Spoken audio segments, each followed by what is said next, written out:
নিয়ে আলোচনা করব। বিষয়টা হচ্ছে বিএনপির পরিষদীয় কিছু সংখ্যক দুষ্কৃতকারী সন্ত্রাসী লুটেরা হাজাকার আমার প্রবাসী ভাই খুরশিদ মিয়ার বসত বাড়িতে, যার হোল্ডিং নাম্বার 1623 ওয়ার্ড নাম্বার 7 কারাটিনের উপর মধ্যম সোনাপাড় খোস বিরারগঞ্জ উপজেলা মিরসরাই জেলা চট্টগ্রাম। জাতির ক্রান্তিকালে 9 আগস্ট 2024 সাল শুক্রবার সকাল আনুমানিক 10 ঘটিকায় আতঙ্কিতভাবে হামলা চালায়। প্রথমে ঘরের ভেতর থেকে আমার ছোটো বোন ভগ্নিপতিকে মারধর করে কিংগুচি লাঠি উস্তা মেরে টেনে হিসে ঘর থেকে বাহির করে দিয়ে ঘরের সমস্ত আসবাবপত্র স্বর্ণালঙ্কার টাকা পয়সা লুটপাট করে নিয়ে যায়। ঘর ভাঙচুর করে ঘরের টিন চালা বেড়া যা কিছু ছিল সবাই নিয়ে যায়, হাঁস মুরগি সব নিয়ে যায়। সীমানা ফিলার তার কালার বেড়া চতুর্পাশে থেকে তুলে নিয়ে যায়। সন্ত্রাসীদের সংখ্যা প্রায় 50 থেকে 60 জন ছিল। প্রাথমিক পর্যায়ে কাউকে কোনো প্রকার ছবি বা ভিডিও চিত্র ধারণ করতে দেয়। শেষ পর্যায়ে প্রতিবেশী বিষয় খণ্ড চিত্র ধারণ এবং 30-40 মিনিট সেকেন্ডের ভিডিও ধারণ করে যে চিত্র ব্যানার প্রদর্শিত হয়েছে।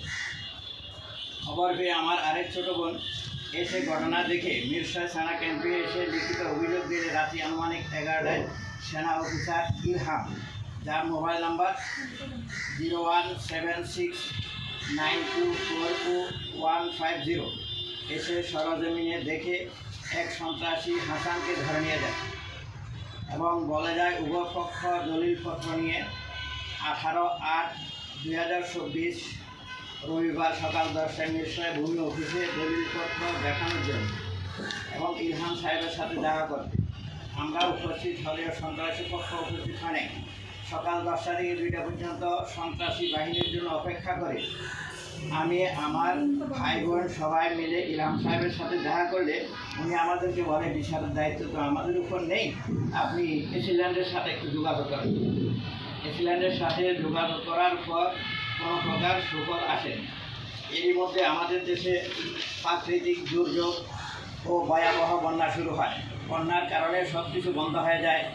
বন্যার পর 2/9/2024 জোরারগঞ্জ থানায় মামলা করার জন্য গেলে তারা শুধু লিখিত অভিযোগ নেয়।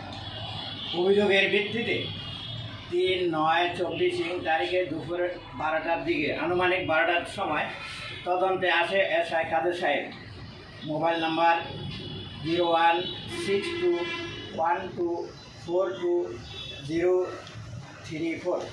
উনি উভয় পক্ষকে দলিলপত্র নিয়ে বিকেল 5টায় থানায় যেতে বলেন।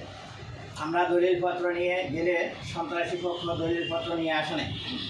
ওই অবস্থায় কাদের সাহেব 5/9/2024 বৃহস্পতিবার দলিলপত্র নিয়ে উপস্থিত হতে বললে সন্ত্রাসী পক্ষ আরও 3 দিন সময় নেয়, অর্থাৎ 8/9/2024 রবিবার মাগরিবের পর সময় দেওয়া হয়। 8/9/2024 আমরা দলিলপত্র নিয়ে যথাসময়ে উপস্থিত হলেও সন্ত্রাসী পক্ষ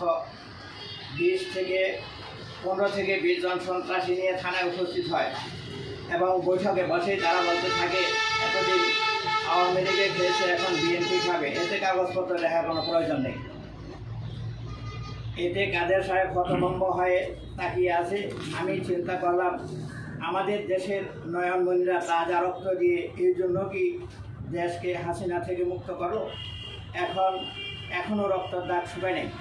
রক্তের গ্রান বাংলার আকাশে ঘুরে বেড়াচ্ছে, আর সন্ত্রাসীরা নারী নির্যাতন, লুটপাট, ভাঙচুর, দখলবাজি, খুন খারাপি নিয়ে ব্যস্ত আছে।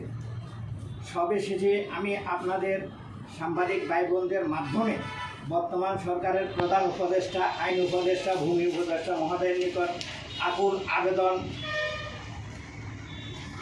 আবেদন অপরাধীরা যেন শাস্তি পায় এবং আমরা যেন ন্যায় বিচার পাই। আল্লাহ সকালের সহায় হোক। আমিন।